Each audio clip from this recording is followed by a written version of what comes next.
is up? So hey guys, how's it going? Ooh, it's hard. I shouldn't be doing that now with that saber touch, but because it'll fire.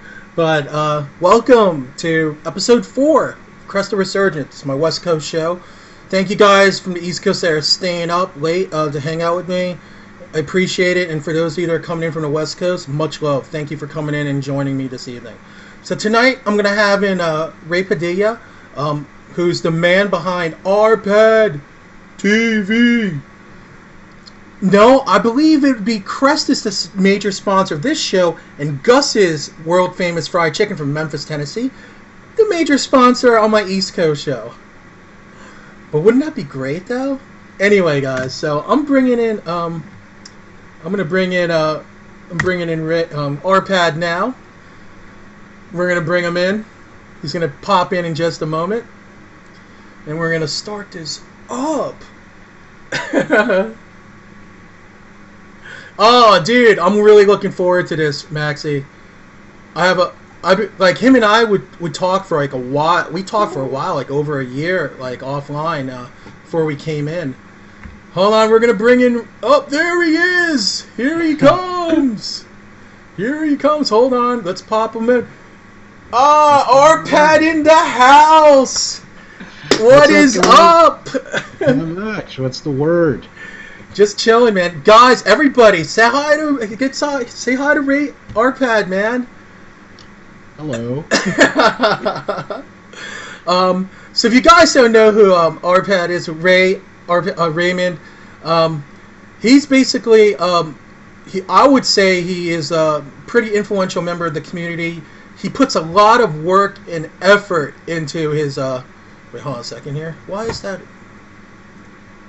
Sorry, I was like waiting. I don't know why that keeps popping in there. Hold on a second. Okay, it'll go away. Alright, there it goes. Sorry about that. But anyway, guys, so he's been influential in the community for a while. He puts a lot of effort into his reviews, and if you guys haven't seen it, we got Jody in here. Thank you very much for helping me, Jody. He's put it in his social media links. So anyway, how are you doing tonight, Raymond? How's it going? I'm doing pretty good. How are you? Not bad, man. Not bad at all. You know, the way I was looking at it, like I was telling you this in our pre-show, because we do a pre-show. I do a pre-show meeting here. Hey, Lady Strange, much love, hon. We do a pre-show. I do a pre-show with all of my guests, and we talk about a couple things here and there. And one thing that I found interesting on your site, if you guys go to RPadTV now, RPad.TV now, you'll see a header. If you go to the homepage, it's amazing. He's involved not only in vaping, but you're involved in quite a lot of other communities. Can you just delve into that a little bit? I know we're jumping the gun a little bit, but I'm just really curious about this. Oh, no problem. No problem. I have been a video game and technology journalist since the mid-90s. Mm-hmm. Guess I'm kind of dating myself there. So. Oh, we're not that old, bro. I'm like 42, so, you know. But you know what? We have the good Asian genes, man. It's all good. Yes. Hopefully they keep lasting long. But, yeah, I've been a video game journalist, video game critic, reviewed all kinds of products. I've actually written the scripts for 2 video games, so that's largely been my professional life, the video game world. Writing reviews, also producing video content. I had my own show for Yahoo, did a lot of video content with GameSpy.com when that was still around, and G4TV as well. Wow, so I didn't even realize that. So you're actually you're all over the place, basically, is what I'm coming at. I hope that's a good thing. It is a good thing. Yeah. It is a good thing. I like to say that I am a well-rounded nerd. You know, I love my games, love all the nerdy movies, Star Wars, Lord of the Rings, right? Stuff like that. And actually, one of the things I find really attractive about vaping is that there is a geeky, techie aspect to it that I very much enjoy. Mm-hmm. Oh, yeah. When you're talking about the devices, breaking them apart, because I know I've seen some of your device reviews. You really break it apart and you don't take like 45 minutes like, oh, somebody else that we know. But I'm not saying that's bad because people watch them. You know, when you have a name out there and people rely on you to give a thorough review, they do. But you know, you can do it in half the time, and I've seen you doing it and pretty much hitting the main points that people want to see, especially for those who are like, you know, attention deficit syndrome and stuff, you know. So no, that's exactly it. I mean, you know, as I said, my professional work has been primarily in video games. Mm-hmm. So writing and making videos for that audience, a lot of gamers have short attention spans, and I have that too. Right. So that's kind of how I got started with vaping reviews. There's a lot of great content out, a lot of great reviewers, but they weren't really making the kinds of videos that I'd want to watch myself. Like, I can't watch a 30-minute review on anything, like let alone a mod or an atomizer. Right. So I wanted to make content that I was used to making and content that I'd watch, you know. I'm not saying I'm the best reviewer out there by any means. There's a lot of guys that are, you know, I'll just say they're better than me. They're more in-depth than me, but I like to think that I do things a little bit differently, kind of with how short the videos are, as you mentioned, but also mixing in my production background, making things a little bit more professional looking with graphics and backgrounds and stuff like that.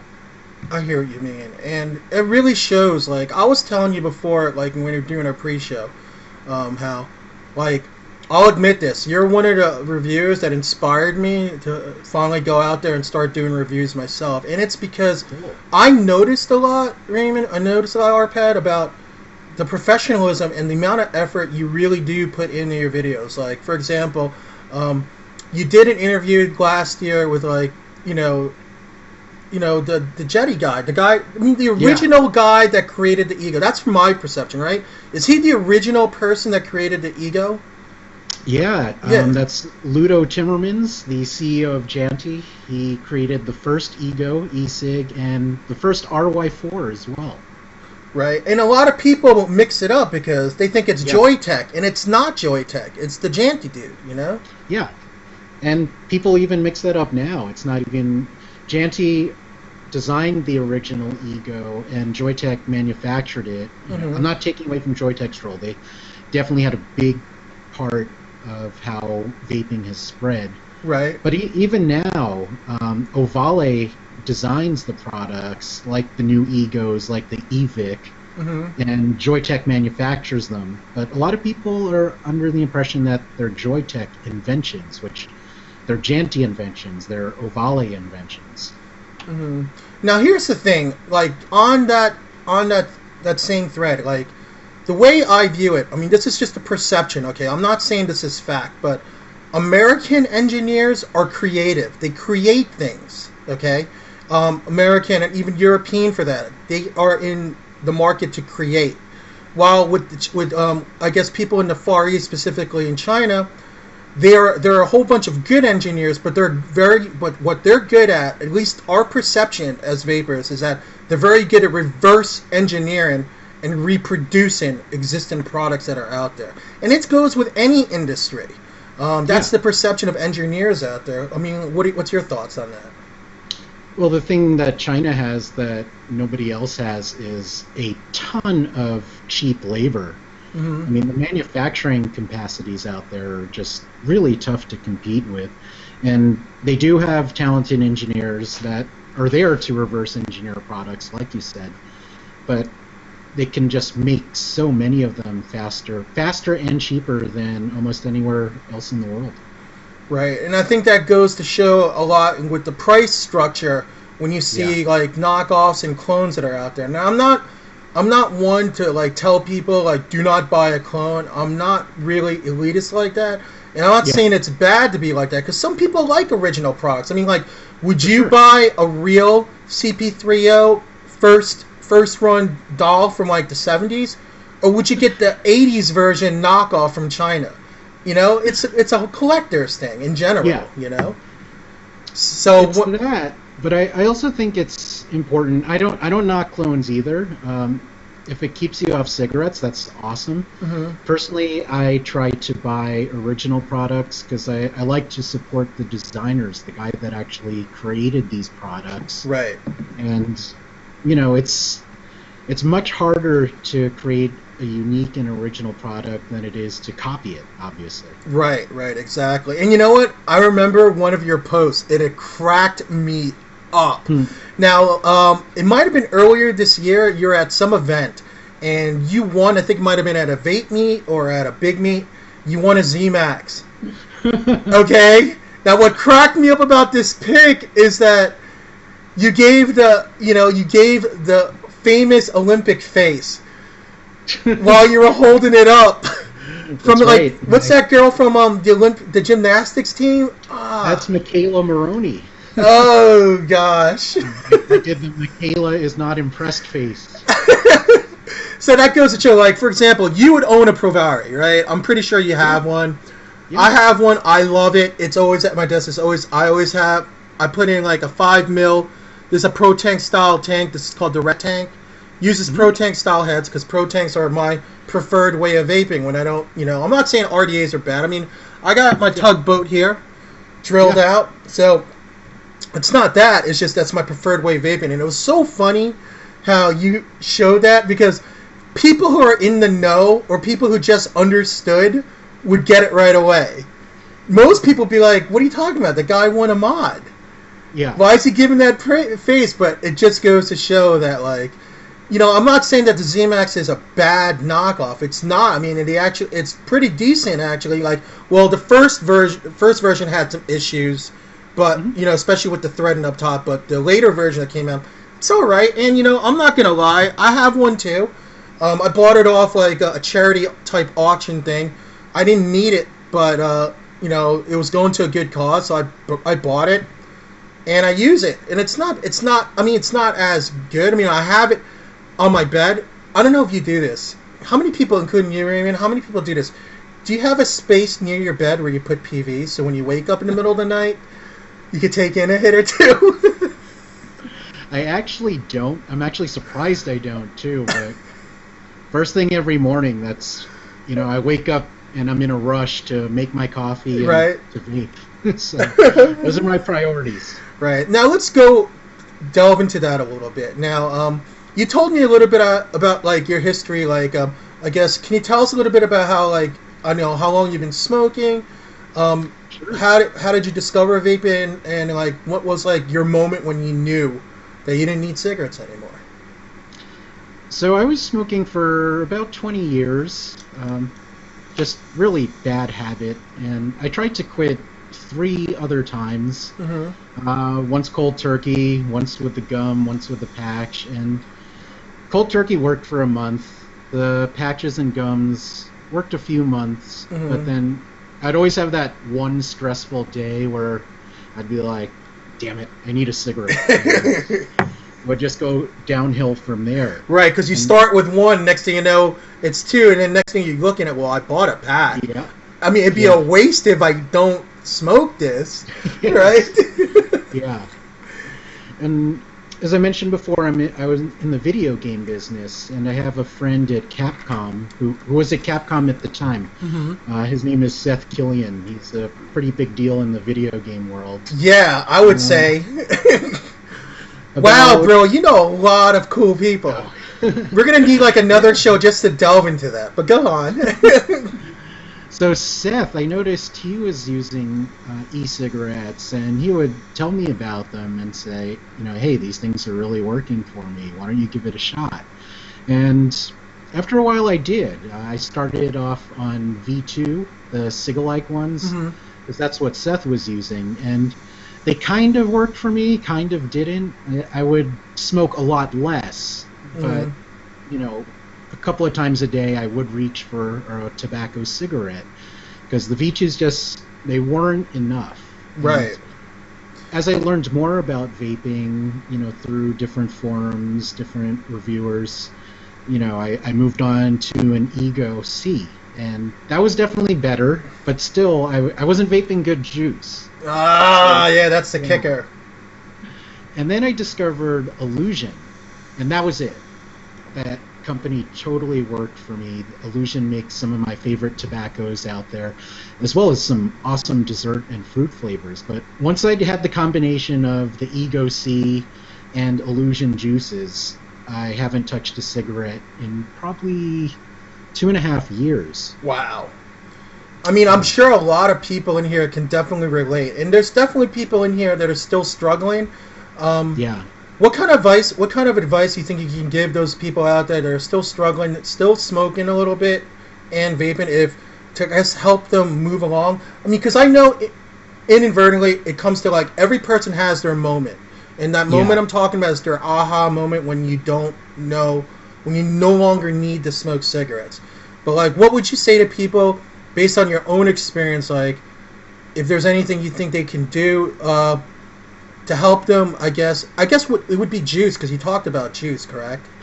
Yeah, I think finding the right juice is probably the most challenging step to get over the hump. Mm-hmm. And it's hard because when you watch reviews or you hear recommendations from friends, they can be helpful, but sometimes they don't mean a whole lot because we all have different palates. So what tastes good to you might taste awful to me, and vice versa. So really just going to a good vape shop, which in some cities, some towns, there aren't any good vape shops. So you have to do your experimentation with online orders and sample packs. So it can be really hard to find the right juice. But I think once you do, that is such a big deal for not smoking again and sticking with vaping. Right, I hear what you're saying, and I think that's really it's really good words and good, I guess good food for thought when it comes to that. For anybody that's out there, if you're struggling, I mean, like, and it's hard because like people have limited incomes and they can only, let's say, buy so much per week. So it's like, which brings me to my next point. I mean, like, a lot of these people, in a sense, do rely on reviews, because by hearing how other vapors, like, how they're playing on certain products, it may help in their decision process when they're purchasing a consumable like BeeLiquid or whatnot, correct? No, that's absolutely true. It's a matter of finding a reviewer, whether it's someone like Phil Basardo or Grim Green, or some people in forums. Just finding someone that you identify with that has a similar flavor palette that you do, that likes the same sort of things that you do and dislikes the same things you do. So once you find people like that, I think it becomes a lot easier. Right, and not only that, it's one thing I do respect about your reviews that people may not know. And if you don't know about RPad's reviews, please, I urge you to please subscribe to his YouTube channel. The one thing the thing is, like I said, I have a lot of respect for you. I've told you this multiple times. And guys, to be honest with you, I've been trying to get RPad on my show since last fall. Yeah. That's the truth. We tried many times, and finally I was able to get him on, so. We were talking about that since, I think, after ECC, wasn't it? Yeah, and then, like, because that weekend I was hoping to meet you. I was like, hey, man, I'm going to Las Vegas. And you're like, no, I'm going to ECC. Because Vegas Vape Fest and ECC are happening at the same time. Yeah. But I did meet some California people up on, California vendors up in Vegas Vape Fest. Particularly, like, Rich from Villain Vapors. Like, he hooked me up. Check this out. I got my Villain Vapors hat. So, and I'm hoping to bring Rich on in the next couple of weeks also. I was telling you about that. So, he's just extremely slammed. That's the problem. He's like, I'm so slammed right now. So, it's hard. Like, some of these vendors, when they do have the time to come in, I look at it as like a gift. And I'm sure you can relate because you've done numerous interviews with a lot of key people in the vaping, not only the community, but in the industry. And it's very, like, it wows me the amount of people that you have met and have a rapport with and talk to. Can you, like, I guess, just to give people just a little slice of the people you've interviewed and stuff, like, what would you say were, like, some of the best interviews you've done, like, as far as people you've met, like, just off the top of your head? Well, definitely the one with Ludo Timmermans from Janty that you mentioned. Right. Just for vaping history, the guy that invented the first Ego, the first RY4. That was really cool. And, it was cool for me because I happened to be in the Philippines with my family. Right. And Janty's office is in Cebu, so it was cool to mix some work and vacation there. So that was really cool. More recently, I got to interview Jabo. He made the Tobe atomizer, which is really the hottest atomizer of the year. It is one of the hottest atomizers right now. Holy smokes. He's just a super cool guy and just really fascinating. His background is in deaf education. He is a competition level coffee barista. So I'm like, deaf education, coffee barista. Not seeing the connection of how you made this awesome atomizer, but it was really cool to chat with him. James Livingston from Bay City Vapor. Oh, cool. He makes some fantastic mods. Big fan of Made in the USA mods. And just a really fantastic guy, really sweet guy who takes awesome care of his customers. So I'm thrilled for all the success that he's having. So I'm sitting here. Albie was mentioning about something with a local vape shop. Is that near where you are? Do you see a lot of that happening in a lot of the vape shops you go to? Like they have a community box.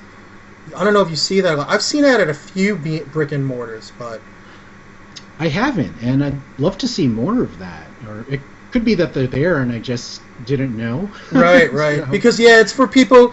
I mean, like, and I'm not knocking people. Don't think I'm knocking anybody, but there are a lot of us that live paycheck by paycheck. It's a reality of society, and if you're in a situation where people is willingly giving away consumables, why not take a chance at it? Because at the very least, it'll crave your nicotine like you want your nicotine. You know, it'll at least crave that. So, and like Toxic Slock saying that he wants a community, and I think that's just a whole sense of community. Now, I guess it also plays with some of the local vape meet in your area. Am I right, Ray? Like, we didn't really talk about in pre-show, but what groups are you involved with locally, just to get the word out about vaping or whatnot? What's going on in your area? Well, I am really fortunate and blessed to live in Los Angeles. I know. The vaping community down here, particularly in Orange County, but it's starting to move up to LA, the Valley, Inland Empire as well. But it's just tremendous here, and there's at least a vaping event every weekend. So you get to meet a lot of vapors, you get to meet juice makers, mod makers. The oldest club out here is the LA Vapors Club. Oh, that's Pup's group. Yeah, that is Pup's group. I finally met Pup in Vegas last year. Oh my God, he's so cool. He recently had the 2-year anniversary of the LA Vapors Club. It's something he does once a month. Wow. That's in Glenwood, right?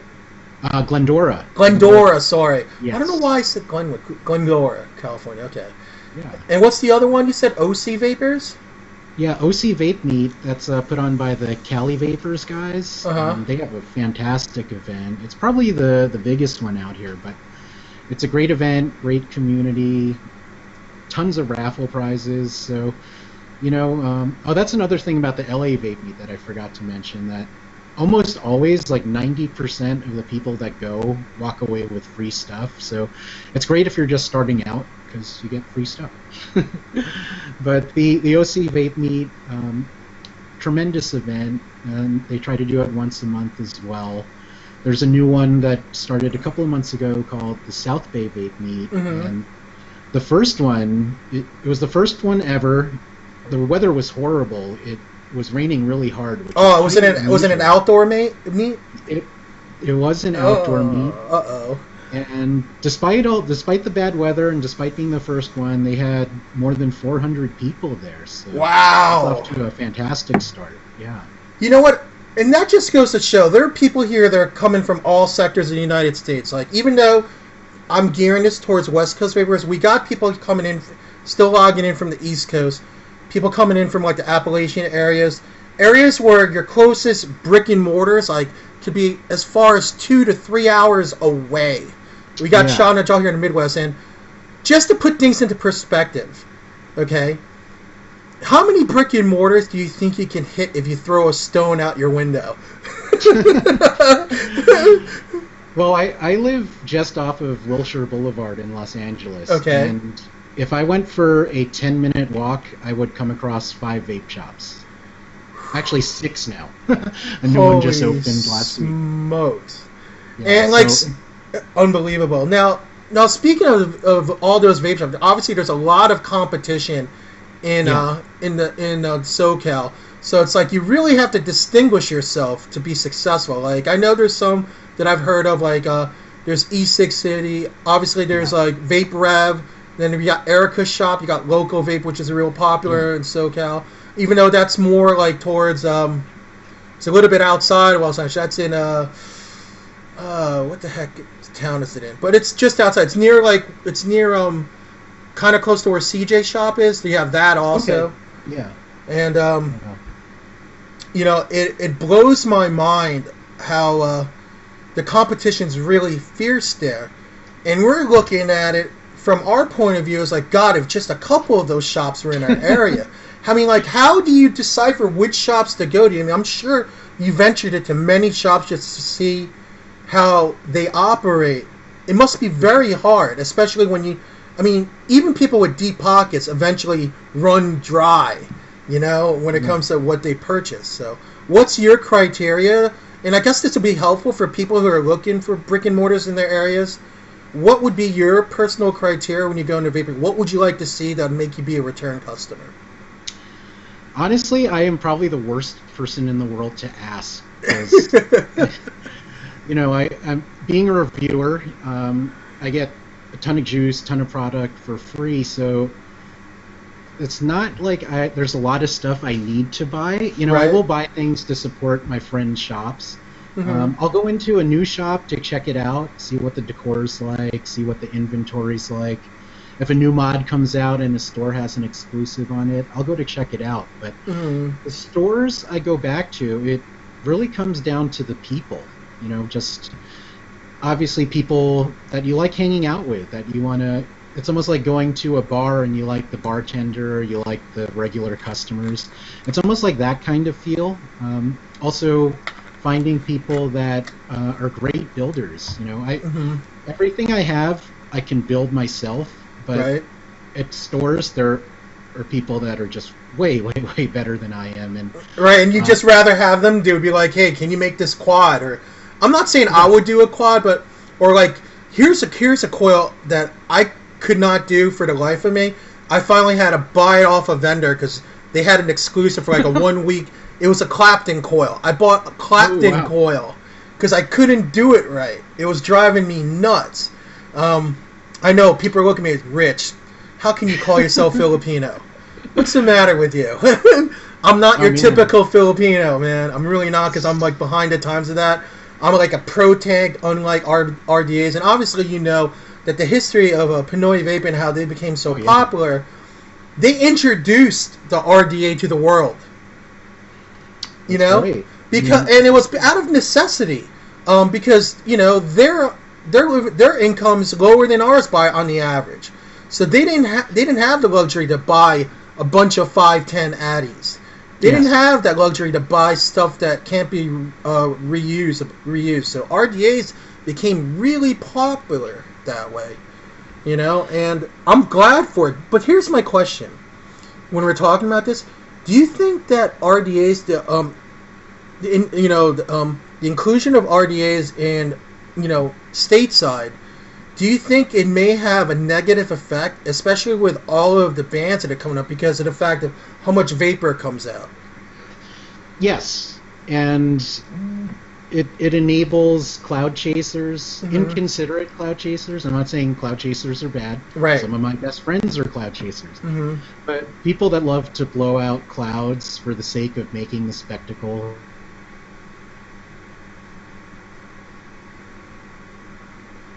Uh-oh. You're a little frozen. Hold on. You froze a little bit. Okay, can you repeat that last sentence? Sorry. Sure. People that like to blow big clouds for the sake of blowing big clouds, just making the spectacle, that makes it bad for everyone, you know? Some guy will be at a diner or a restaurant, just blast out a big cloud for no real reason. It makes it harder for all of us. It looks bad, and you can't do that with a pro tank or anything. Right. You got to go sub-ohm, have big holes in your dripper. And, I get that people enjoy it. I'm actually not that kind of vapor, so it's kind of hard for me to identify with. I'm much more of a flavor guy. I'm with you, dude. That's why I love my pro tanks. But I'm guessing, what's your preference? Did you like the Nautilus? Do you like pro tanks? Do you use VV Novas? Do you use the iClear? And what else? Obviously, the K-Fun's like a huge hit. That's going to be the accessory of the year when they have the when Blake's site puts up the contest next year. But what's your take on that? I'm always changing, always trying new things. One that I run every day is the Aqua. I'm a big fan of the Aqua atomizer. Oh, okay. Always running a K-Fun and some drippers every day. But I've been pretty impressed with how the advancements in clearomizers have been happening. When the Nautilus was released, I was like, yeah, it's like a pro tank, whatever. But then I tried it, and I was surprised. I'm like, wow, this is really good and really easy to use. So, right. I mean, and it's convenient for everyone. You don't have to rebuild, just replace the coils. I think you're going to see much more advancement there, as well as with digital mods. I think eventually, like, mechanical mods will always have a place, but I think the really exciting stuff is happening digitally. No, I hear you. I think I can relate to that on a lot of levels. Now, I'm just going back on chat just to answer a few questions. For those that asked, did I taste a metallic taste when I tried the Clapton coil? The answer to that is no, but it does have a little bit of break-in time, just like with any kind of coil. And I think after, like, I don't really use cotton, per se. I use, Elf sent me some hemp, which is really good, by the way. I also buy from Tark. Over in Modern World, I buy a lot of his hemp cotton hybrid wick, and that stuff's amazing. Just because cotton was giving me weird pains around my neck, and oh really? Yeah, wow. I had a chat with Dimitri about this one time, and I called into a show because we discussed this specific instance, and some people, they have a weird reaction to cotton balls. I don't know what it is. Maybe it's psychological, maybe it's physical. I have no idea. But I've actually had to move away from that. Like, I've been wicking a lot of my stuff now with like the hybrid with the hemp, and I'm still even going back to silica at some points. It takes a little bit more break-in time, but it soaks up juice better than cotton does. With cotton, it just sits there. With silica and like hemp and like hemp cotton, with the hemp, it helps with the absorption, so you're getting more flavors. So you don't have to drip as often. I don't know. What do you usually use? Do you use cotton in your rebuildables? I primarily use Eco Wool. Okay. I throw in some Nextel ceramic wick in there. I love ceramic wick, but it's hard to justify the price. That stuff's expensive. Yeah, I hear you. I hear you, man. I have some things. I'll use cotton every now and then if that's the only way I can build it. I do have an atomizer where I desperately wanted to build it using Eco Wool, but the way it was designed, I had to run vertical coils and use cotton. That was the only way I can get a good vape out of it. No, I hear you. And Scorp, to answer your question, yeah, I mean, it's just common knowledge to always boil your material. I mean, heck, when you get a drip tip, you should boil it. You never know if somebody's used it. Even if you're getting it brand new, you have to do that kind of stuff. I mean, for your own protection. So yeah, it always wicked me out when like people would buy a drip tip in the store and start using it right there. And I'm like, at least use it. At least get an alcohol prep pack, because sometimes I bring them with me. I have them packed, and if you want to use something like, just wipe it off with alcohol prep pack. You don't necessarily have to boil your drip tips. I'm not telling you have to, but if you do, make sure you take off your O-rings. I learned the hard way what happens when you leave your O-ring in when you try to sterilize your drip tip. So yeah, don't do that. What I do with clearomizers and drip tips is I just give it an overnight soak in vodka. The alcohol will kill a lot of the germs.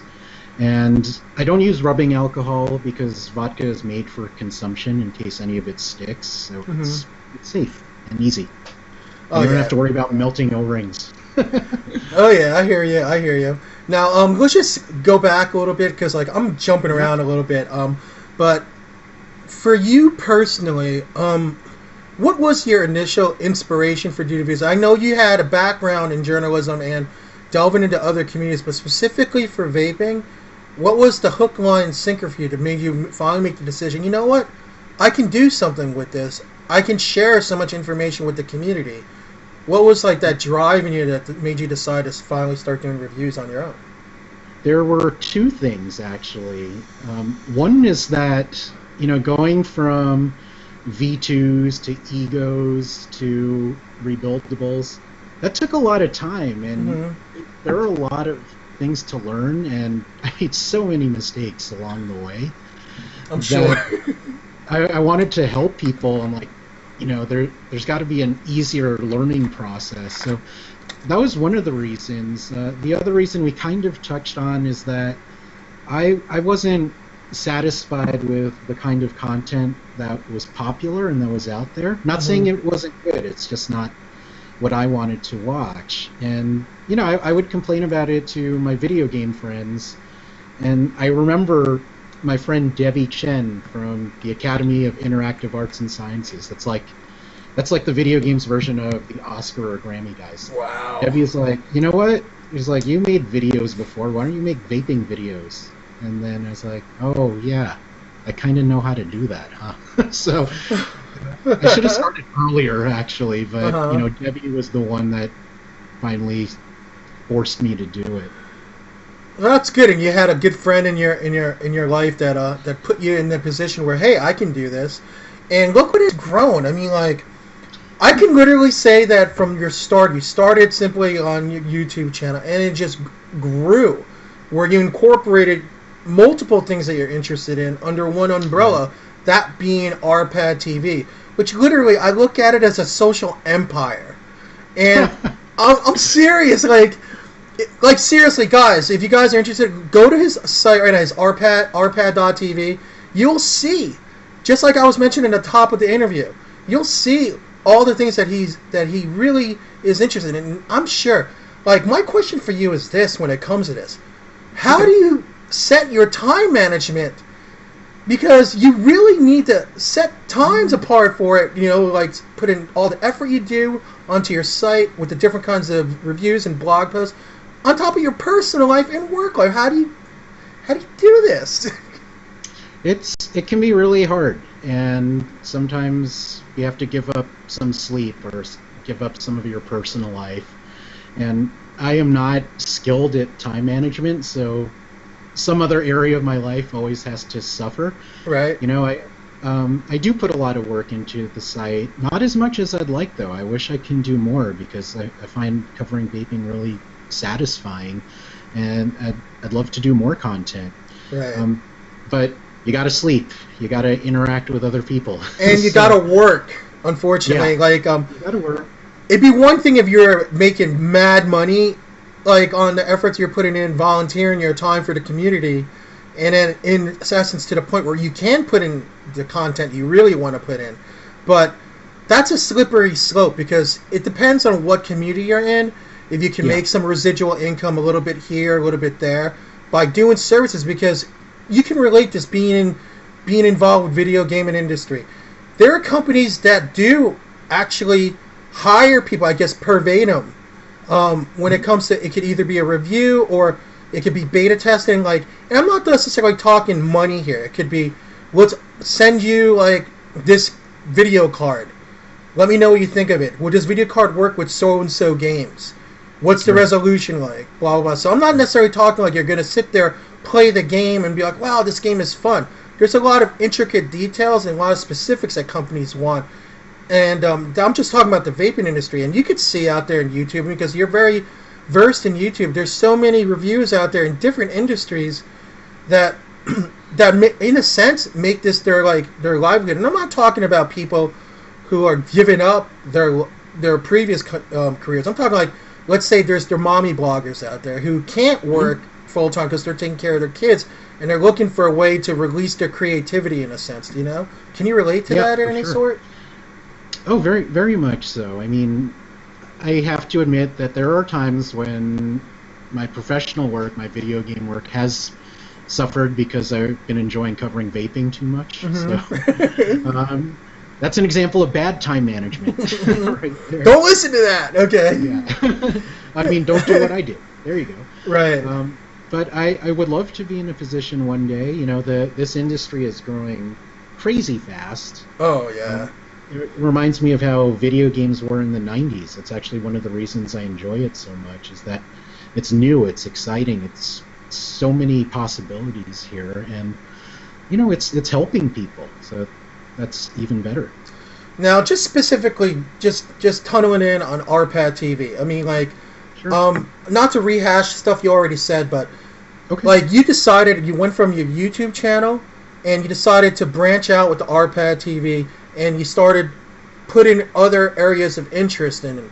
Now, it's cool that you're doing that, because I'm sure there's a lot of people in this room that can relate to that, because we're not just into vaping. I mean, there's other things that tie us together, and despite the fact that you said that you're a professional nerd, I mean, you're interested. Your interest, if you guys, I'm serious. Like, when I saw some of the things that you're interested in, I can relate to a lot of that. I'm like, right. And so it's like, to me, it's like, it's almost like a complete site in a lot of ways. And I think you're like one of the only people in the community that has done that. And I definitely give you props. But what went into your decision making to like set up your site that way? Small correction first. I mean, RPadTV started primarily as a video game website. Oh, okay, I'm sorry. So that happened after I left G4, and really it's just, I didn't want a site about one thing. Mm-hmm. I kind of wanted it to be a general nerd site, you know? So yeah, I hear you. I like nerdy movies, I like WWE, I love comic books, and I kind of wanted to give myself some flexibility too, where I could just write or make videos about whatever I was interested in at a given time. So different areas have helped grow RPadTV to different audiences. My focus for probably the last year and a half has been on vaping, because it's what I've been most interested in personally. Getting kind of bored with how video games are covered, even though I still love that business. So, and as I said, the vaping industry is that new and exciting thing that has me jazzed to cover it. And in some ways, you know, like you said, none of us are just interested in one thing. The people that follow you, they're not just interested in vaping. You know, the people that like games, they have other interests as well. And I kind of like touching on different areas. You know, my favorite website out there right now is Grantland, the Bill Simmons website. Okay. He's primarily known as a sports guy. I mean, that was his name on ESPN. He was the sports guy. Mm-hmm. But his site covers everything. You know, they cover movies, they cover music, they cover pop culture, but it's done in a tone that, you know, I just really enjoy. And of course, he, you know, always has the sports stuff as well there too. But it's cool because I go there to read about sports, but also read about all these other areas that are covered in the same tone. No, I hear you. And like, just speaking about sports, I mean, like, what are your top teams that you cheer for? Like, obviously, you look like you're wearing a sports jersey right now. I'm not sure, but I am. I will tell you that the Broncos are not my favorite team. Okay, I understand. The Broncos aren't for everybody, right? Yes. I'm actually wearing a Manchester City jersey. I didn't want to say, but I was guessing that it was, especially when I saw the 3 stars up top. Yeah. And you get it. There it is. Yep, I saw that. I was like, oh god, he's into Premiership. We have a lot more to talk about. I was noticing, I wasn't sure, but while you were talking, and I saw the 3 stars, like, oh my god, he's into Premiership. But for me, my teams are for the Premiership. Like, I like the Gunners. And I like Liverpool. They're pretty good teams. When it comes to like outside the European Premiership, like Borussia Dortmund, I'm hardcore love Borussia Dortmund. You know. Very cool. Oh yeah. I mean, I don't know if you remember, but back in like it was like in '90s, and they went up in the Champions League final against Juventus, and it was like David versus Goliath. And everybody was like, "Oh, Juventus is going to destroy them." Psst, yeah, right. I was flipping out when Borussia Dortmund won, and I was like, "Yeah." But anyway, we'll see. Like obviously they have there's a lot of really good teams in the Bundesliga, so Yeah. and but go ahead. But like, what other teams are you really, really having stark interest in? Well, I was born in the Bronx, so I Okay. am a big-time Yankees fan. Nice. My brother's name is Reggie. I'd like to think that I convinced my parents to name him after Reggie Jackson. I don't know if that's true or not. But Right. always, and the late '90s teams with Paul O'Neill, a very young Derek Jeter, Oh, yeah. Bernie Williams, some of my favorite baseball teams ever.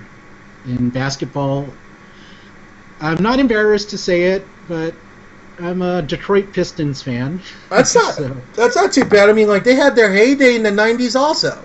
They All of did. that was happening all around the same time, from the early '90s, like from late '80s to late '90s. So your Yeah, two the bad teams were doing well. Well, I actually liked the Pistons before they were good. Like, Oh, okay. During Isaiah Thomas's early years, I never saw a point guard. That was the first point guard I saw that could move like that. I mean, he was always listed at 6'1", but that was always a lie. And So he's to me, like the best- 5'11", right? Yeah. Okay. Yeah. Like to me, a lot of people say it's Iverson, but to me, Isaiah's the best little man ever. Joe Dumars is probably my favorite player ever. I just love the way he handled himself. He's really classy. I was just about to say, he's a classy guy. Even the way he Yeah. conducts his interviews, he always kept his emotions in check. And it's hard for a lot of. If you're talking basketball players here, they have a lot of emotion. I think they're probably the most emotional athletes out there, and they voice their opinions more so than people from other sports teams. I mean, obviously Richard Sherman aside in an NFL, but yeah. I mean, you don't see that kind of activity so much in other leagues like you would in the NBA. I mean, they're just all very passionate players, and I don't know. I mean, like to me, it's exciting. I don't watch it as much. I don't follow basketball as much as I do other teams. But oh yeah, you got G-Dub here, loving Magic Johnson. I mean, yeah, he's one of the greats. For sure. I mean, I respect it. And not only that, the reason why, like, at least you can relate to this. In the Filipino community, a lot of Filipinos love basketball because not only is it great exercise to run around with the ball and everything, but they get into it, and then next thing you know, it's all about NBA, NBA, NBA. So to me, it seemed like NBA and football, NBA and baseball were the two big things with Pinoys, and obviously bowling. I don't know. Have you bowled? Are you a bowler? In third grade, through sheer dumb luck, I managed to get a 206, and that is the best I've ever done in bowling. I can break 100, but that's about it. Oh man! But you can relate me. Like I'm sure, like in your local community, there's a lot of leagues happening and a lot of bowling centers. You go in there on a weekend, you see people. You see the Filipino league happening. They're bowling. You see in the background people are selling like chicharron with the vinegar. Yeah. And bringing in pancit. Like people bring in like tons of food in these leagues for people to sell. So when people are hungry in between, they pay $5 to get like a whole meal out of it. And I don't know how the bowling alleys like let us all do it, but we never had an issue, at least in the East Coast. Like people coming in and bringing in food. I mean, like, do you see a lot of that? Like, or at least do you hear about a lot of that same thing happening in like West Coast sets, like bowling alleys and stuff? I haven't gone bowling in Southern California since I've moved here. I've done it in when I lived in San Francisco. Okay. Yeah, but so I can't say I've had that experience. But another sport you forgot to mention that's big with Filipinos is obviously boxing with. Oh my God! With Pac-Man. I'm sorry. Yeah, my Lolo. Guys, you don't know, my Lolo's like it's a Filipino way of calling him your grandfather. But my Lolo was huge into boxing. Huge. Like he's like Larry Holmes. Yeah. Like, oh yeah, Sugar Ray. It was all about that. I've always been a big boxing guy. Muhammad Ali is like historically one of my favorite people, not just athletes ever. Like him and John Lennon, I always loved the way that they meant something to people beyond boxing and beyond music. Just love the political stance that they took. Right. And Pernell Whitaker, another one of my favorites. Aaron Pryor. I was a big De La Hoya fan. Right. Oh man, I just wish my Lolo was alive to see the rise of Pac-Man. Because unfortunately he passed like in 2000. So he didn't even see 9/11 or anything. Thankfully, he didn't see that. But yeah, he missed a lot. You know, I miss him all the time. I'm sure you can relate with relatives we've lost. You know, everybody here in the room. Like you wish they could see like for example, like my dad, unfortunately, who passed a couple years back. I mean, he was just learning Skype. I can't even imagine what he'd be like on a smartphone. Oh my God. He would text me forever. I know he would. He'd be like, Richard. You know? So, yeah, no, that's how my dad called my name. He called Richard with a real thick accent. 'Cause my dad was from Davao. So, and my mom, my parents came from the South of Philippines. My mom was from Zamboanga, Margo Satubig, and then my dad was from Davao. So I'm guessing your family's from Cebu, so. Actually, no. Oh, really? They're from Paco, Manila. So. Oh, okay. So you're right in the heart of it. Okay, I see what you mean. They're city folk. Yes. Well, Davao's the second biggest city, but my dad lived right outside of Davao, so he wasn't. And my Lola on my dad's side was like the police chief, one of the police chiefs of Davao. For a woman in like the 50s and 60s to have that title, that was huge. Yeah. So. Tremendous. Not only that, she was a tough lady. She passed right before I was born, so I never got to meet her, but my dad would always tell me stories about her, so yeah, I wouldn't mess with her, so let's just put it that way. Here's a funny Manny Pacquiao and vaping connection. There's actually a vape shop in Hollywood that some of the owners are actually involved with some of Manny's work, so I mess with them sometimes too. It's called Vaping Ape in Hollywood, and those guys work for Manny when he's in the States. And, you know, so when Manny's here, obviously they're not in the store. So that's when I text them. Like during the last fight, I was like, "Hey, bro, I need some wires. The shop open?" And they're like, "No, man, I'm in Vegas." I'm like, "Oh yeah, something happening there?" So. Oh man, have you met Pac-Man or what? I have not. Because I figured he'd be roaming around the West Coast more, you know? I walk by the Wild Card Gym every now and then, just when I'm in the neighborhood, but never had the pleasure of meeting him. There's so much going on in SoCal. I'm so jealous. Especially for vaping. I know. I'm so jealous. I know people are like, thanks, Rich. Thanks for rubbing it in. But it's true, though. Oh, my God. I would have a smorgasbord if I went to SoCal. Oh, my God. Oh, you would. You would have a... If there's such a thing as a vaping vacation, it should be done in Los Angeles, Orange County. I mean, you'd have so much fun here. Just the shops, the mods, and the juices that you'd be exposed to. I highly recommend it to anyone that has ever wanted a vaping vacation. So if someone out there... Some enterprising travel agent better come and make it a thing. Okay. Well, anyway, let's delve a little bit. I have a couple more questions. I did want topics I wanted to hit. So for you, we talked about how you started doing reviews, but for people who may be interested, and for people who review like myself, I'd be really interested. Like what would be how do you prepare yourself? How do you prep yourself when you're making a review or when you conduct an interview? The first thing I do is I write the text part of the review first. For people that aren't familiar with my reviews, I have a video and a text portion for everything. And to be completely honest, I'm obviously a better writer than a video personality. So I always write first, get my thoughts on paper, organize it that way. And from there, when I do the script for the video, I don't try to do it verbatim. There's some information I want to leave exclusive to the text and some exclusive to the review. So that's good. Give people a reason to read the review and also watch the review so that they get a full idea of everything.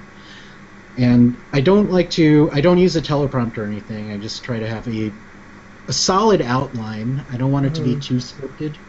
I want to try to keep it, try to keep it somewhat conversational.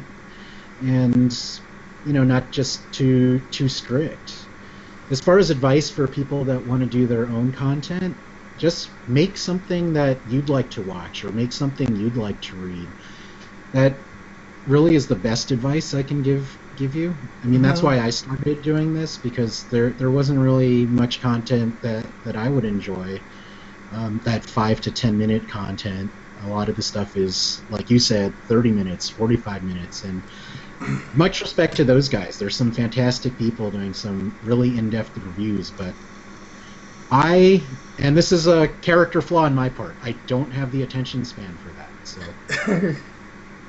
No, I can relate. I mean, like, it depends on my mood myself if I'm willing to sit down or how much I really want to know about a product. Yeah. So I'm thankful for the people that do really in-depth reviews. I am. Absolutely. Because there's going to be that day when you always want to find out more about a product, and you want to make sure, you want to see, especially if it's a higher end product, if you're willing, do I want to spend the $200-$300 on this device? I better find out everything I can about it. You know, and that plays a lot, because like I can relate to this myself personally. I mean, like I had to severely cut my vaping spending because I'm buying a house soon, you know, in Texas. So I'm moving down to Texas myself soon with my brother, and my mom's coming with us too. So we're just gonna be together. You know, we've been planning on this for years and years, but for me to like cut myself off from buying stuff, especially when every time there's something that I really want, like, oh, I want that. You know, you have to, like, bite your lip and be like, I can't buy it. So, like, for those people to see a review, to hear from, I guess, people who are respected in the community, hearing their version, like, their take on it, it really does help. Like I was saying before, it does help in people's decision-making process. If they want to purchase that product, save the money for it. Some people do it as a Vaporversary gift. Some people save up, or let's say person's spouse or girlfriend or boyfriend, whatever, saves up the money for that vapor's birthday. You know, because sometimes getting something like this is a special occasion in itself. For sure. You know, you look at the mod, you're like, yes, I have it. You know, and then next thing you know, like 2 weeks later, it's sitting on your desk. But the fact is, you got it, right? So, you know, and I'm sure that if you look at your vaping arsenal, I'm sure you're looking at a big mound of mods. And do you believe in doing spring cleaning with your mods? Like, so every once in a while, throw a mod up, let's say on Mod Trader or something, just to clean off so that you can get something new. And I'm not talking about the collector's pieces, obviously. You know, like, you know, you have your Darwins, you have the first version of the Provari. You know, you got, you know, I'm talking about just your everyday mods. It could be anything high end or low end that you decide, I can live without this because I want this. So it's like you offset the money you get off of mods that you don't want but somebody else may want, and then in lieu you turn around and you reuse those funds for something new. Do you do that a lot, or? I do that sometimes. I mean, there are some things that I get from companies that, you know, I think it's immoral to resell that kind of stuff. So, buying for just the sake of reselling. Oh, Cigar Babe's in the room. She wants to know what else you're selling. Oh, in terms of what? I mean, I don't know. She's like, well, she's a very big collector too. Hey, Steve's, much love. But I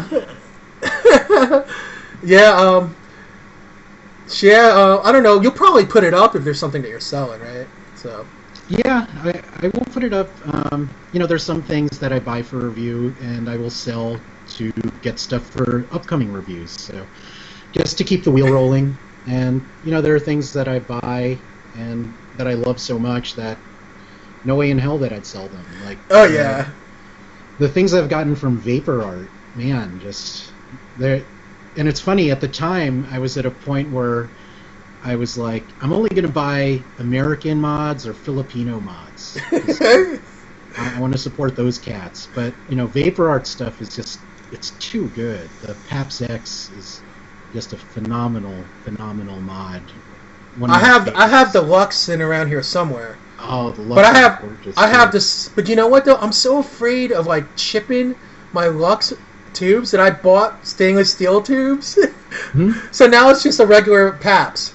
It's just, it's just. But like, I mean, but I'll bring it out if I go to a meet and stuff, and I feel like comfortable. I'll bring it out, pull out, because people do that at meets, right? I mean, you've seen it a lot at meets. People like to bring their best gear forward. You know, obviously they want to put a leash on it in case somebody has sticky fingers, but you know. I've seen some people at vape meets very cavalierly walk around with their caravellas, and I'm just like, don't drop it. Like, I'm gonna tail you just to make sure you take care of that. Like, it would make me sad if I saw someone drop like a caravella or something in person. Right. Now let me ask you, out of your personal collection, what do you think was the most, I'm not talking price-wise, I'm just talking how much you enjoy. Like, what would be like some of your top devices that you've either reviewed or purchased, just to like give like a broad sense of people to understand like what you're into, I guess. Sure, definitely the Paps X. As far as mechanicals go, that's probably objectively that's probably the best mod that I have. I'm a fan of Bay City Vapor stuff also. It's nice to see an American company doing something really different and, you know, not being super expensive. So I'm a big fan of the Bay City Vapor 29 and the Surf Rider. As far as atomizers go, like I said before, big fan of the Aqua. It just works for so many of my vapes. It is hard for me to build. I wouldn't say that it's hard to build. I can do it well. It just takes me like an hour. So, dude, I'm with you. I'm so freaking anal about my coils. Like, I want it to be perfect. So, like, I'll put one up, I'll set one up, I'll slide it out. It's like, oh, this one coil's a little crooked. Let me redo it. You pull it out, you start again. Yes, I totally can relate to that. And some people look at me like I'm crazy. Like, Rich, I could wrap like a dual coil in 10 minutes. Why is it taking you a half an hour to make a single coil? So I'm jealous of those people. Like, that's when I go to Vape Star, is the closest vape shop to me. Right. There's a gentleman in there named Matthew Kim. He builds my Aquas for me. In like 5 minutes, he can do a better job in a fraction of the time that I can do it in. So, and you know, all these Filipino mods. Big fan of Wu-Tang House of Mods. I love a lot of that guy's stuff. The El Sigilo is one of my favorites. Wished it hit a little harder, but as far as aesthetics go, it's such a awesome Filipino mod. Like, you know what? You're gonna laugh, but you know what I actually love? My favorite Filipino mod is the Sentinel version 1. I don't know, for some reason, I love that mod, and the other one I like is, let's see, the other Pinoy mod I have on me, it's the Pipe Bomb. I like the Pipe Bomb because it hits like a beast, and no, it's so unsuspecting. You wouldn't think it. You look at it, it's like, it's just a plain old brass mod. Oh, no. You wick that right, you put the right dual coil in that bad boy, that thing lights up like a Christmas tree. You know? Yeah, the Sentinel gets a bad rap because, you know, out of all of the people that got cloned, Grand Vapor was one company that was hit the hardest. But, you know, I'm a fan of Grand Vapor. Gab, the guy who owns it, is a great guy. I interviewed him last year at ECC. He's got some new stuff coming out. Big fan of Mads mods too. I love the Enzonic. Oh, right, yeah. I had the Enzonic version 3, I think, at one point, but I traded it, which was a bad move on my part. I'm not going to say what I traded it for because you guys would laugh at me. But I got traded for another Pinoy mod. I got the Cronus. Okay. But the thing is, though, it's like, afterwards, I was like, I miss my Enzonic. You know, and I'm not putting down the Trident at all, you know, because basically a Cronus is a stainless steel version of a Trident, because I have both. But I was just like, what did I do that for? Now I miss it, you know? And I still haven't bought another one. I mean, have you gotten, like, old, like, digital devices? Like, well, not old, but I say classic devices. And in saying that, I'm saying it very lightly, because we're talking just, like, 2-3 years ago. Like, for example, do you have a Darwin? I don't have a Darwin. I'd love to have one, though, just for historical value. But, you know, very, very innovative device, and, you know, very, very different looking. Yep, and look, the Helix, too. I have a Helix. Do you have a Helix? I don't. Wow. Oh, okay. What's in your collection? Yeah, so, well, the Helix, I liked this because it was the first true 26650 to hit the market. Mm-hmm. And the button on it, I mean, Siebes, you can understand what I'm saying. The button action on the Helix is incredible. Like, it's so comfortable. Like, there's no other device that I've ever seen that has this button. It's like a clicky button, Raymond, but right. It's just, and like, obviously you need to kick it, because it's just like a regular, 3.7 device, or, depending on how high, you have it fully charged, 4.2. But yeah, it's still a great mod. I don't like to use it that much because I don't want to scratch it. I know, Steve, you're like, what are you talking about? Use your damn Helix. But I have it in the box. What can I say? I mean, like, I love it, but you can relate to that. I mean, like, when it comes to, like, digital mods, just specifically talking about digital mods, like, for stuff that's out there, what would you recommend for people to get? And, like, I'm not talking about price range here. I'm just talking about durability, longevity, worth your money to buy. Sure. I mean, the ProVary is just really well made. It's backed by a fantastic warranty, so can always recommend that. And those guys have been using the same chip for quite some time, and they're still selling like crazy. So they're obviously doing something right. For less expensive stuff, I really like some of the products that Inikin has put out. I like the MVP2. I think it's a nice little box mod. Mm-hmm. Have some really cool features. And, I like that in addition to traditional mods, that Inikin has, I like that they do crazy stuff, like the Cool Fire 2, the one that looks like a grenade. They have the Gatling gun mod, the 134. Oh, so, yeah. I've never owned one myself, but I got this instead. I got the large version of the MVP, which is okay. But if I had my choice, if I could go back, and thank you, CB. I know I got this from Siebes. Thank you. I love you. So I'm not putting it down. I'm not. What do you mean? Keep beating you and everybody you want to. Oh, RPad. I think Siebes wants you on our show. Okay, let's do it. See, it's as simple as that. What the heck? Come on, I got love for you. She'll probably delve you in a little bit more and probably call up Zen and throw him in too with you. I can imagine she'll do that just because Siebes got the power, so to do it.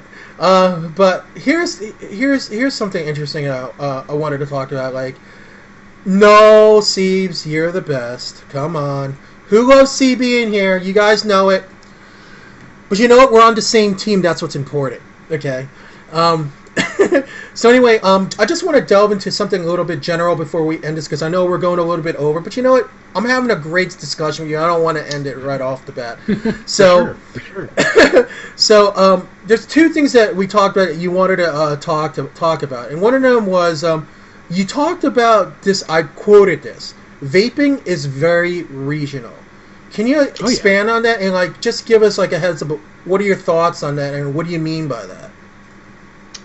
I mean, there seems to be a lot of different tastes that are influenced by local companies. Mm-hmm. For example, in Southern California last year, it was all about fruit vapes and 3 milligram, 6 milligram fruit vapes, because a lot of people here are on rebuildables, going super low ohm. So that was the thing in SoCal last year, and it didn't work for me. As I've always been kind of like a freakish SoCal vapor. I'm more of a flavor guy than a cloud guy. I can relate, dude. Noise for the win. Go on. My favorite juices are naturally extracted tobacco juices, which nobody really did last year. Certainly couldn't find any in stores last year, and that was hard for me because those are my favorite juices, and I'd like to find someone to talk to them about and vape them with. And it changes. I meet a lot more tobacco fans that are from the East Coast or from the Midwest. Mm-hmm. And in general, I noticed that the nic levels out east seem to be higher than what's popular down here. Like, 3 and 6 milligrams are by far the most popular nicotine levels here because people What do you vape at? Do you vape at like when you're tanking? Do you? Because I vape at 12 when I'm tanking, and I'll vape at like 3 to 6 if I'm just sub-ohming. So that's the only time. Totally the same way. Totally the same way. Pinoys for the win. Go, keep going. I know you guys are like, oh my god, it's a freaking Pinoy love fest. Yeah, so there's a couple that are being mentioned here. Like, I talked to you about Walker Tobacco Alternatives already in a pre-show, but what we did, and I know you talked to me about Illusion. We talked a little bit about River Bottom Foxhouse, because you're... Yeah. Is it okay for me to say you are going to be doing a review? He's doing a review for River Bottom soon, so definitely check that out when he releases that. But one thing that we haven't talked about is the Plume Room. I don't know if you've tried any of... I have. Plume Room is a... You know, they were one of the earliest doing real tobaccos. They make some great stuff.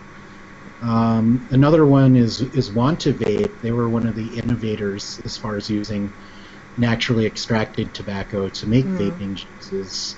Big fan of their stuff. Illusion's aromatic line is probably my favorite tobacco line ever. Big fan of Bluegrass Burley. I was just about to say, I tried that specific flavor last August because I was in Michigan. Obviously, Illusion Brick and Mortar is in Michigan. Yeah. And there was a guy there who had the entire aromatic line on him. But he's like hardcore Illusion, so we were sitting, he was sitting there at the River Bottoms table saying, this is better. I don't know, and he didn't even try, but we didn't want to argue. We're at a vape meet, but this guy was really passionate about his Illusion juices, so we gave it a try. And that Burley you're talking about is pretty phenomenal shit, dude. Let me tell you. Yeah, if you want like a authentic tobacco taste, especially if you like pipe tobaccos, that Bluegrass Burley is fantastic. Goody Juice, got to give them a shout out. They make some of my favorite tobacco juices as well. Yeah, so, I mean, like, and it's not just naturally extract. I mean, there's people out there that just simply like tobacco vapes. Like, Austin Siebes, come on. Just in her name, she loves tobacco, liquids. And she vapes like a boss. She vapes at 24. I can't do it. Wow. I can't do 24. There's few vapors like Flitzy. I don't know if you know Flitzana. He vapes at 24. And you got Siebes over here vaping at 24. But there are I saw a guy at a local shop here that was dripping a 36, and I was like, wow. What? You're one of the manliest people I've ever met in my life. Holy cow, dude. Oh, no. I haven't even tried anything there. I think the highest I ever gone was 24. But the thing is that what I don't like about, I don't know, here, tell me if I'm wrong here, but the way I look at it is like to get optimum flavor, I think the optimum flavor nic level is 12. Because I started on 18, worked my way down to like 12, and I tried like 15. I was trying somewhere, but I figured 12. The reason why it's so popular is that's like the total balance between flavor and nicotine without tasting the nic so much as the flavors that are in it. I don't know. What do you think? Right. It depends on the equipment. If you're using a clearomizer, I think 12 is the way to go. And if you're on a rebuildable, I rather go with 6 or 3. But we all have different tastes. It depends on what you smoke too, because I was smoking light cigarettes. Yeah, I was smoking Camel Turkish Silvers.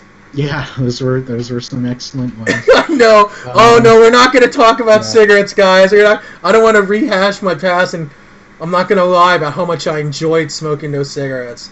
But you know what?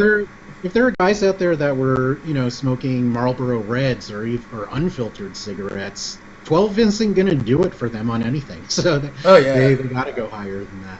Well, you got one guy here, this little man named Elf. He's a little person with little hands. No, I'm just kidding, but.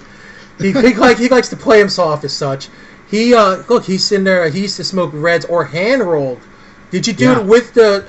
I don't know if you had this when you were a smoker. I had this. I actually gave all my equipment away. I had a cigarette rolling machine with a crank, so that I would buy the tips with the filters on it, and make my own cigarettes. I don't know. Do you ever delved in that in the past? I have seen it. In school, I had a roommate that rolled drum tobacco. Okay. he would use the machine or make really pretty fantastic hand rolls, and I would just suck at that. You know? It's good to have a roommate that was making, because you're saving on. Oh God, I hate to say it, but it's true. It was it's a real big thing at the time, like saving cigarettes. I mean, everybody in New York was like drums, and Bugler, Bugler Gold. Yeah. Bugler Gold was like my tobacco of choice in the last months of my smoking life. But now we're both vaping, and we both know it's better. So. Absolutely, and like look at it as an improvement. You guys can relate in this room. This is an improvement over cigarette smoking. Now I'm talking about people who already have been smoking. I'm not going to sit here and be like, if you want to like get addicted to something, try vaping. You know, because that's not the message that we're trying to bring. And you know, like Senator Harkin from Iowa, bad boy. He was sitting there during the Senate committee hearing last week saying that, you know, that for all you know, these devices were meant to bring in a new generation of people addicted to nicotine. You know, so... And you know what, Elf, I can relate to that. I mean, he wrote that he honestly can't think of anyone that's serious about vaping that hasn't had a big life change. Totally can relate to that. Yeah. I mean, my doctor said it was a good idea. I had a surgery a couple of years ago, and the surgeon said that it was a very smart decision to drop cigarettes and move to electronic cigarettes. So no reasonable person is going to say this is good for you. So I like the term harm reduction. I think that's really the best way to look at it. Oh, I completely agree. And, you know, like I said, you come in with a wealth of information. Like I said, I've had a lot of respect for you for a long time. I'm very glad that I finally got you on. But before we go, just a couple things I want to talk about. Could I get one in first? Absolutely. This is probably the third time that I've vaped on camera.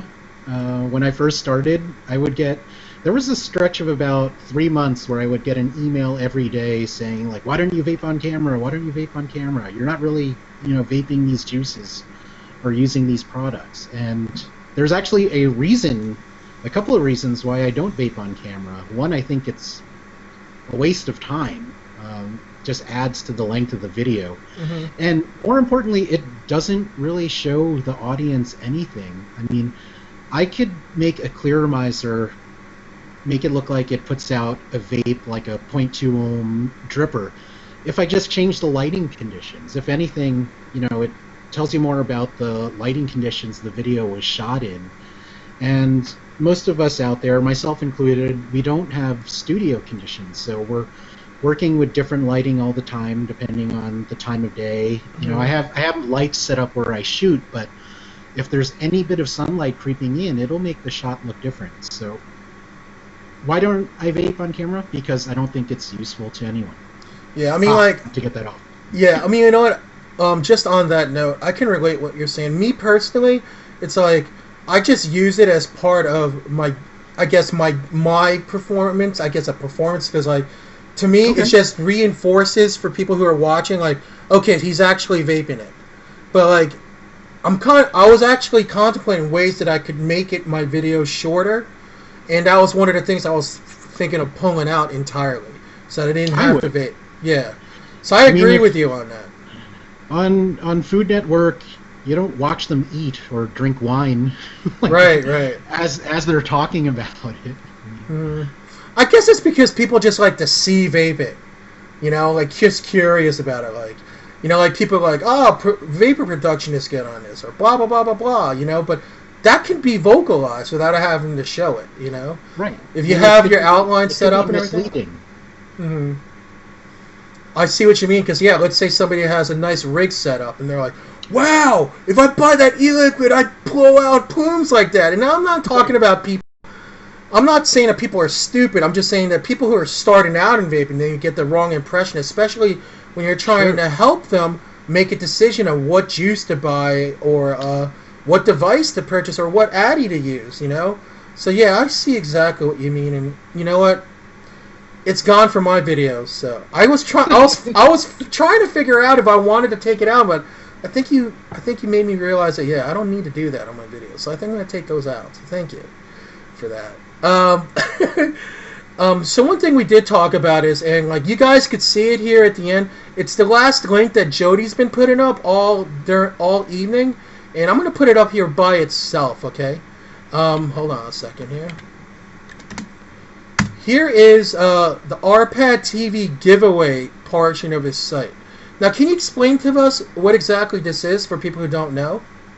Sure. At least once a month, I give away vaping gear. I've given away mods, atomizers, accessories, and, you know, just something to keep people involved, keep people interested in the site. And I also do it as a bonus. I have a mod that I had made as a fundraiser to help support the site. Mm-hmm. So people that have purchased my mod, they get 5 additional entries for every giveaway that they enter. So it just keeps it fun. Right, I hear you. Completely understand. And I know you were mentioning that you may want to do something tonight for these people to kind of whet their appetites. Yes. Uh-oh. Why don't we give away one of my mods to your audience? What? Yeah, let's do that. Let's do that. Did you guys hear that? I don't know if you guys have wax in your ears. Who wants to mod today? Who wants an opportunity at a mod? I don't know. I'm not hearing anything. Oh, you know, we do have a little bit of delay.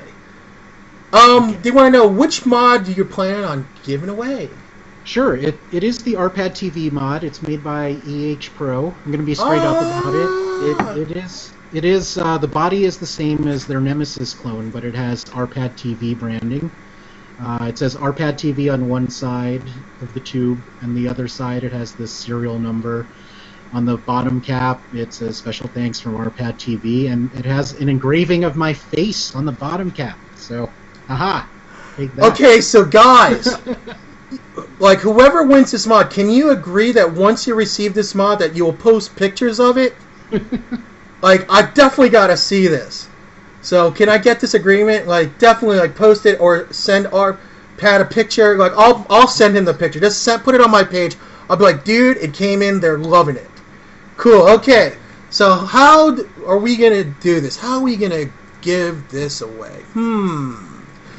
Okay. I will follow your lead on this. Let's see. Okay, we'll see if people actually paid attention tonight. Because this is a mod. I'm going to put a question in the room. Whoever answers it first gets the mod. Uh-oh. Okay. Drama. I feel the tension building. And hopefully it's not too hard of a question. Nope. What team is represented in the jersey RPad is wearing? Haha. We talked about it. We definitely talked about it. Are we going to start giving out hints as time goes down? Okay, I'm going to give you guys a hint. We're going to give you guys a hint. No, it's a specific city. There's more than one team in Manchester. That's the hint. That's as far as I can go. It's Ricky Hatton's favorite team. Look it up. Look up Premiership. Look it up. Go to the Premiership page. They just won the EPL. Come on. There it is! Oh, thank God. We got a winner. Winner, chicken dinner. All right. Okay, hold on. Let me write this down. Avi's daddy, congratulations. The answer is Manchester City. That's right. Not West Ham, but I feel bad for them because they have such cool uniforms, but they don't perform that well. Yeah. Are they getting relegated? I don't know. I thought they just missed it. Oh, okay. Yeah. When I'm talking about relegated, guys, I'm talking about what happens on the Premiership is that the minor league is for people who screw up in the Premiership. The bottom two leagues get kicked down to, and then two teams rise into the Premiership. So yeah, I wish they would do that in American sports. In all honesty, I'd love to see an NBA team get promoted to a D League for the year just for sucking. Okay, so stop it, Elf. There is no moose giveaway. Okay, AB's Daddy, I just need the last 2 digits of your zip code. Now, what I'm going to do, RPad, is when I get his email, I'm going to verify his identity before I pass it off to you so you're sending it to the right person. Yeah, and I will send you the tracking number to verify with you. Oh, sweet. Okay, AB's Daddy, 05. Congratulations. Awesome. And so don't anyway, forget to enter my giveaways because you're entitled to 5 extra entries for everyone you enter. All right, so guys, here it is again. Everybody's in here. Take advantage of this. I mean, like, he does giveaways every month. I mean, like, you're more generous than I am. And I thought I'd give away more stuff. No, I really don't. I mean, like, the last giveaway I did, I sent the winner 500 mils of juice. You know? That's cool. Yeah, but getting a mod, it's like, that's good. So congratulations, Avi's Daddy, for that. Before we go, I want to do a few things. First, I want to get some of your final thoughts of, so, you know, at the end of this interview, like, I don't know, like, is there anything you wanted to add to this? Because I really think we did splendid tonight, to be honest with you. Yeah, I had a great time. There's one thing I did want to say is that glass drip tips are severely underrated. Oh my God, you're right. You're absolutely right. And I'm not just talking about trippy tips either, because I know that in Vegas Vape Test, and he also had some of them being sent out at ECC.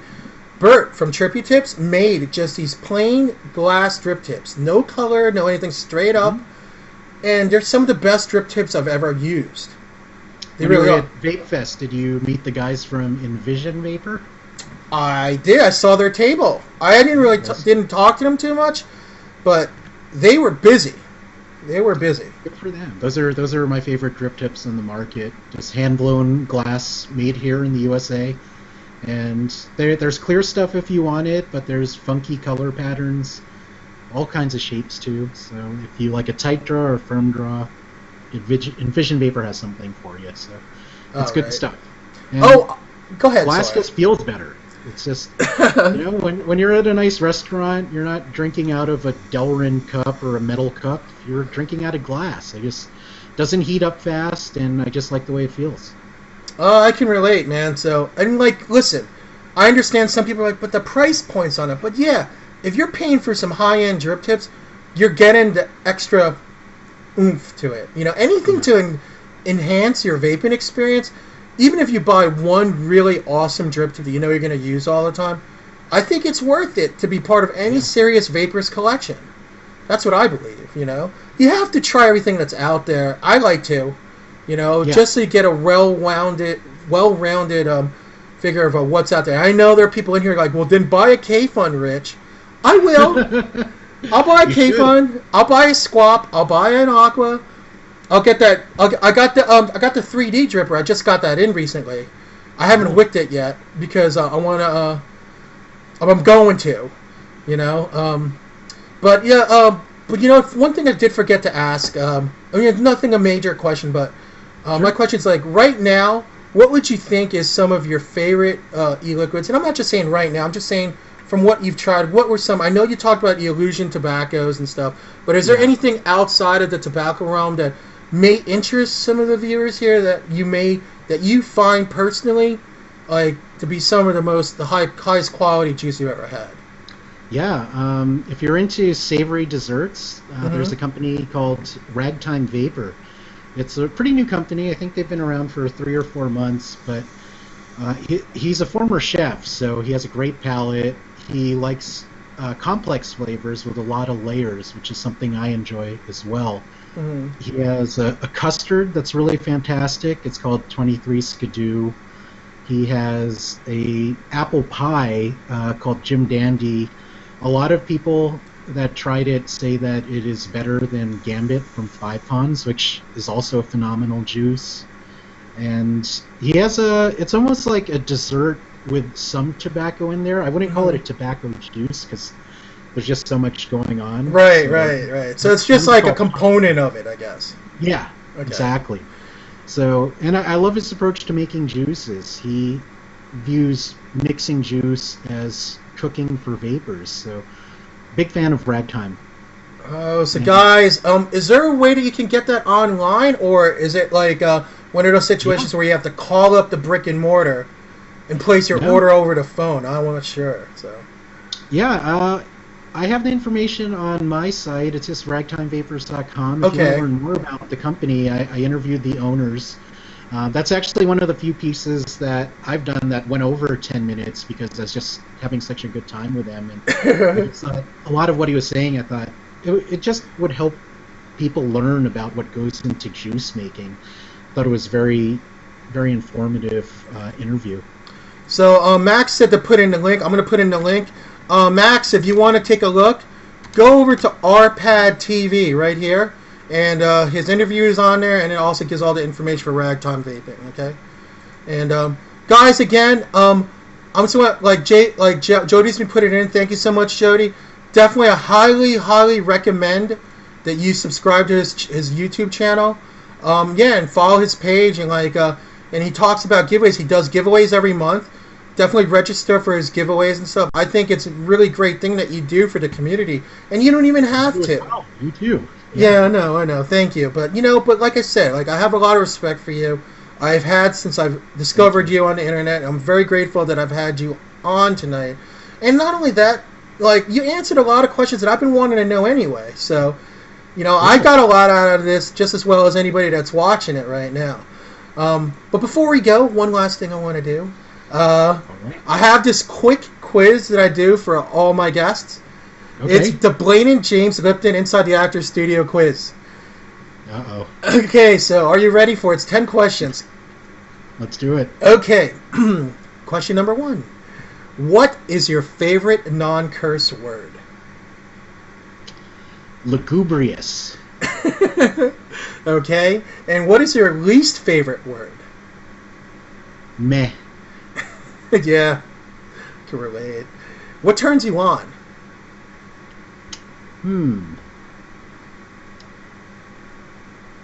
That's a tough one. I got the parental advisor if you want to go that route. No.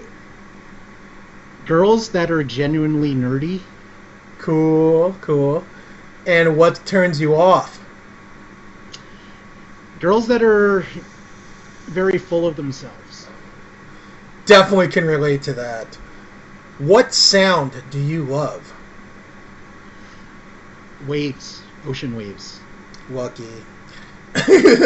Well, at least I could get the Atlantic Ocean, but I think the Pacific is definitely plays a part of it being a little bit more awesome. Well, and my parents are in Hawaii, so I love visiting them now. Oh, man. What the... Okay, I've just officially gone onto the jelly bandwagon here. What sound do you hate? Metal on metal scraping. Okay. Here we go. This is where the parental advisory goes into effect. What is your favorite curse word? Have to go with cunt. Oh, really? Just so powerful. Yeah, it is. Oh, I got the heebie-jeebies hearing that. Oh, man. Yeah, I try not to even use it, but yeah, if you're saying it to somebody, I mean, that's really speaking. And it's funny because, we were talking about the premiership in England, it's like saying shit over there, so it depends on the culture also. What you're saving it here for when you want to do some damage. Like, this isn't one you just throw out there. You save this one for when you really mean it. I hear that, man. Totally. What profession other than yours would you like to attempt? It doesn't exist, but I would always love to be an adventurer in the Dungeons and Dragons sense. Preferably a thief. Yeah. Oh, yeah. Yeah, dude, okay, come on. Everybody here knows. Everybody knows. You guys know you want to try that, too. Okay. What profession would you not like to do? Accounting, for sure. For me, it was being customer service on the phone. So... I would enjoy that more than accounting because, I like talking to people. Right. I like helping people. Accounting Yeah. Dealing with numbers. Yeah, it's kind of like a loner job. I hear you. Here we go. Here's the last question. Regardless of religious affiliation, if heaven exists, what would you like to hear God say to you when you arrive at the pearly gates? Have fun. Nice. All right, guys, give a hand for RPad. Seriously, thank you so much for coming on, man. I'm not even. Thank you for having me. I had a great time. That was awesome. Again, guys, please follow his social media. Especially, I highly suggest please subscribe to his channel. You won't regret it, and definitely take advantage of the monthly giveaways. It's fantastic. Thank you so much for coming. Thank you for your generosity with giving away the mod tonight. As soon as I get the verification email, I'll send it your way. Is there an email you want me to send it to, or do you want me just to PM it to you on Facebook? You got my PM, and then I'll email you back when I have the tracking number. Yeah, I'll email you. I'll PM you my email address, so you have it for later on. But thank you so much. Really appreciate it, man. Guys, one more time, give him one more round of applause. Thank you very much again. Looks like you'll be on CB's show next when you guys work that out. And you know CB, old schooler just like you in a sense, and everybody loves her, so I'm sure you'll have a great time if you go on her show too. So awesome. Thanks, Tower Vape.